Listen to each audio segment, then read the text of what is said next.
From 300 meters up, the desert gives away nothing.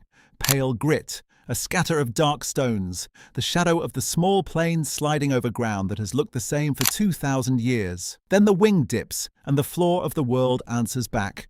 A curve, a second curve, a long, thin line that refuses to stop, running out across the pampa and folding back on itself until, there, a wing, a tail spread like a fan. A beak so long it seems like a mistake, stretched forward as if the whole creature were reaching for something just past the frame. A hummingbird, nearly the length of a football pitch, scratched into the crust of one of the driest places on Earth. Drawn with a single line that never crosses itself, laid down by people who lived and died before anyone in the region had a written language, before the Inca, before the wheel reached these valleys. And here is the part that has bothered people for almost a century. You cannot see it from the ground. Stand on the bird itself, and you are standing in a shallow trough of paler earth, ankle deep, going nowhere you can understand. The shape only becomes a shape from the sky, from an altitude no one who made it could ever have reached. So who was it for? That question has hung over this desert since the first pilots looked down and gasped. And for most of 100 years, the answer stayed exactly where the archaeologists left it. Until a machine that had never set foot in Peru started finding things the human eye had walked straight past. Let's set the ground, because the famous version of this story is only half of it. The place is the Nazca Pampa in southern Peru, a high, sun-battered plain wedged between the Andes and the Pacific, 7 hours by road south of Lima. Rain here is close to a rumor. That's the first thing to understand, and the most important. Almost nothing falls. The wind moves in predictable patterns. The surface is a layer of dark, iron-stained pebbles sitting on lighter clay and sand beneath, which means you can draw on it. Sweep the dark stones aside, expose the pale ground underneath. Line the cleared edges with the pebbles you've moved, and you have a line that will hold its shape long after everyone who remembers its meaning is gone. No paint, no carving into rock, just the rearranging of a desert, one stone at a time. The people who did this were the Nazca, and the culture behind most of the work flourished from roughly 2,000 to 1,500 years ago. They were farmers and weavers and potters living in one of the harshest agricultural settings imaginable, coaxing water out of the ground through underground channels, decorating their ceramics with the same animals they would eventually lay out, enormous, across the plain. Spiders, monkeys, a whale, plants, a figure people now call the astronaut, though it is almost certainly nothing of the kind. By the time modern researchers arrived, the count of these figurative drawings, the recognizable animals and beings as opposed to the plain lines and geometric shapes, had climbed to roughly 430. Every one of them found the hard way, by eye, by flying over the desert or poring over aerial photographs at a desk, tracing faint disturbances in the grit and asking, is that something or is that nothing? That work took the better part of a century. Think about the patience in that number. 430 figures catalogued across generations of scholars, squinting at the same brown expanse. Each new discovery a small triumph earned over months. The lead archaeologist on the story we're about to tell had himself spent decades on that plain, mapping it the slow way, learning its moods, and there was a quiet frustration built into all of it. The pampa is enormous. The geoglyph complex sprawls across more than 600 square kilometers, larger by an order of magnitude than any comparable site in the Andes. A human survey of ground that size is not just slow, it is porous. You will miss things, faint things, small things, things that don't announce themselves from the window of a plane. Everyone knew figures were still out there. Nobody could say how many or how to find them before another lifetime ran out. That is the wall the story runs into, and that is where it gets interesting. Here is a detail that's easy to skip past, but hold on to it, because the whole ending turns on it. Not all of these drawings are the same kind of drawing. The famous ones, the hummingbird, the monkey, the spider, belong to a family the researchers call line type. They are big. Some run past 300 meters. They're made from those long, continuous furrows, and they sit out on the open flats, tangled up with a formal network of dead straight lines and trapezoids that stretch across the pampa like the plan of some vanished machine. These are the postcards. These are what you buy the flight to see. But there is a second, quieter family. Smaller, much smaller, averaging around 9 meters, the size of a living room rather than a stadium, made in a different way by scraping a surface rather than trenching a single line, so archaeologists call them relief type. They tend to sit not on the open flats, but on slopes and low hillsides, and they are faint, eroded, often barely there. From a plane they are almost nothing. A smudge, a trick of the light, the kind of mark your eye slides over on its way to something bolder. For 100 years, those were the ones getting missed. Not because anyone was careless, because a human being scanning 600 square kilometers of near-identical desert cannot catch every whisper. The bold figures got found. The whispers waited. What you need to catch a whisper is not a better pair of eyes. It's a different kind of attention, something that never gets bored, never blinks, and can look at the 10,000th square of desert with exactly as much care as the first. Which brings us to the machine. Around 2019, the archaeologist Masato Sakai and his team at Yamagata University's Nazca Institute began working with researchers at IBM. The idea was simple to say and hard to do. Teach a computer what a geoglyph looks like, then let it read the desert. But think for a moment about what that actually asks. How do you teach a machine to recognize something when you only have a few hundred examples in the entire world? Modern image recognition systems are usually fed millions of pictures. Cats, faces, street signs, until the pattern is drummed in. There are not millions of Nazca figures, there are a few hundred. That's the whole library. Every known drawing, the accumulated harvest of a century, wouldn't fill a decent training set for a system meant to recognize your dog. So they didn't start from scratch. They took a model that had already learned to see the ordinary world, trained on everyday photographs, already fluent in edges and shapes and textures, and they retrained its focus. They pointed that general visual sense at the specific strange vocabulary of the pampa, the way a deliberate line breaks the random scatter of stones, the particular geometry of a thing made by intention rather than weather. The known geoglyphs became the teachers. Every hummingbird and monkey already on the map was fed in not as a destination, but as a lesson. This is what we mean. Now go find more like it. What the system produced wasn't a map of discoveries. It was a map of suspicion. A probability map, the desert repainted in likelihoods, glowing brighter wherever the machine sensed the fingerprint of something made. Here, maybe here, look here, and it was fast.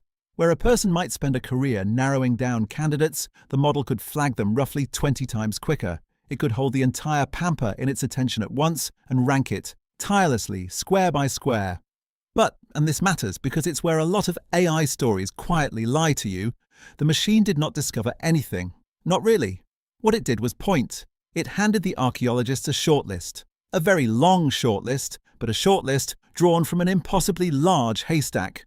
The needle still had to be pulled by hand, so they went to the desert. This is the part the headlines tend to shrink down to a sentence, and it's the part I find hardest to stop thinking about. Because a probability map is a promise, not a proof.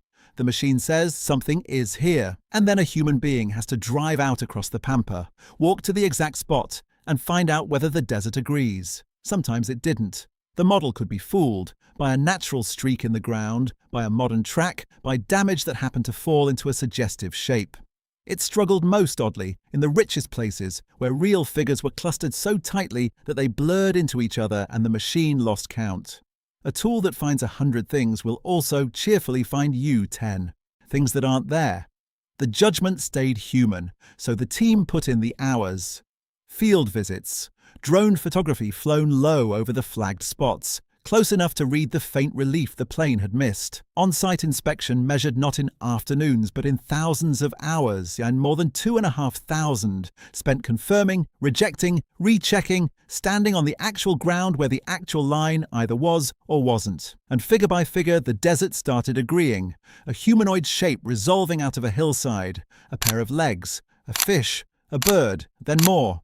Then more. The shortlist was turning real, and the count that had taken 100 years to build began to move in months. Here's the thing worth sitting with. The machine's real gift wasn't magic. It was the removal of despair. For a century, the honest answer to how many are left out there had been we cannot possibly check. Now the answer was we can check this many, this fast, and every confirmed figure sharpened the machine's aim for the next one. Human and model, handing the work back and forth. Neither could have done it alone. The machine would have drowned in its own false alarms. The humans would have run out of lifetimes. But as the confirmations piled up, something stranger surfaced. It wasn't just how many they were finding. It was what they were finding. Because the new figures did not look like the old ones. Almost all of them were the quiet kind. The relief type, small, eroded, tucked onto slopes. Exactly the whispers the human eye had been missing for 100 years. And once there were enough of them on the map, All at once, a pattern surfaced that no single discovery could have shown. They weren't scattered at random. The big, famous line-type figures out on the open flats. They keep company with that formal network of ruler straight lines and trapezoids, the grand architecture of the Pampa. But the small relief-type figures kept turning up somewhere else entirely. They clustered along a second network, an informal one, a tangle of winding footpaths that crisscross the plain with no clear plan, no straight edges, no beginning and no end. And those paths are not architecture. They're residue. They are the marks left by people walking the same routes over and over, year after year, until the ground remembered the way. Nobody designed them. Feet made them. Line the two families up and you're looking at two different worlds. The giant figures, out on the flats, bound to the formal lines, built at a scale that only makes sense from far away or from above, made, it seems, for gathering, for something communal and large. And the small figures, hugging the footpaths, sitting at the eye level of a single person on foot, made at the scale of a body rather than a crowd. That's not a difference of style, that's a difference of audience. If you're standing on the Pampa near one of these small reliefs, you are almost certainly standing on or beside a path, a route someone actually used going somewhere, on foot. The drawing is not addressed to the sky. It is addressed to you, the traveller, the one passing by. So let's put the number down because it's the kind of number that resets a field. In a survey of roughly 6 months, the team confirmed 303 new figurative geoglyphs. Sit with that against the century that came before. 100 years of patient human searching had produced around 430. 6 months of human and machine searching added 303 more. In half a year, they came close to doubling the entire known catalogue of Nazca figures, work that, at the old pace, might have swallowed another lifetime and still come up short. And these new arrivals had things to say. Because the subjects were different too. The giant line-type figures out on the flats leaned toward the wild, creatures of the air and the ocean, things from beyond the edges of daily life. The little relief-type figures, the ones along the footpaths, are full of the human and the near at hand. Human heads, human figures caught in what look like ceremonies, domesticated animals, llamas, the animals people actually lived beside, and stranger things woven in among them, decapitated heads, and an orca, a killer whale, holding a knife. That last one stops you. A knife-wielding orca scratched small into a Peruvian hillside beside a path worn by ordinary feet. It sounds like a fever dream. It was more, likely a story, a belief, a warning or a boast or a piece of local lore that everyone walking that particular path would once have understood at a glance the way you understand a road sign. And that is the reveal underneath the reveal. Not just that there are hundreds more drawings than we knew, but that a whole category of them was never meant for the gods, or the sky, or the crowd. They were made for the person on the path, placed at walking pace, meant to be come upon. Which lands us, finally, back at the hummingbird, and at the question it's been asking this whole time. For 100 years, the mystery of the Nazca Lines had a certain shape.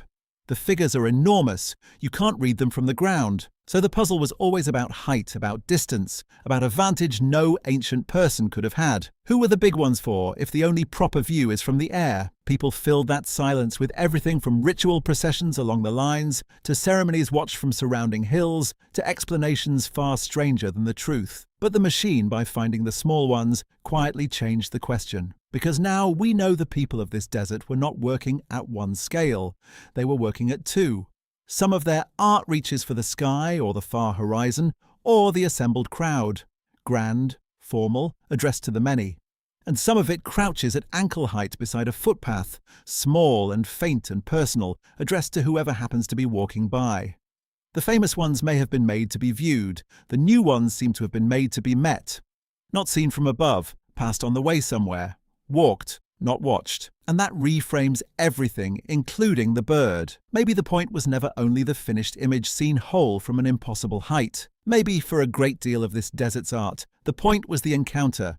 The moment a person on foot rounds a slope and finds a face, a llama, an orca with a knife waiting in the pale ground, put there by someone who knew that one day someone else would come walking. We still don't know what most of them mean.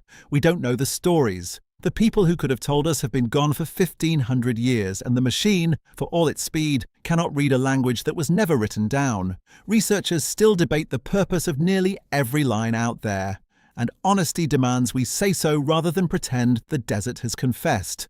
But the search itself has changed for good. What once took a century now takes a season, and the survey isn't finished. The same team has kept going, and the count has kept climbing well past where this story leaves it, with hundreds more figures likely still waiting under the grit. The desert, it turns out, was never as empty as it looked. We just needed a different kind of patience to read it, one that never blinks. So the next time you see that hummingbird from the air, drawn in a single line by hands that could never have seen it finished, ask the older question a new way. Not just who was meant to look up at it, but who was meant to walk past everything we still haven't found. If you want more stories where old mysteries meet new tools, stay a while. There's a subscribe button down there, and this desert is nowhere near done giving up its drawings.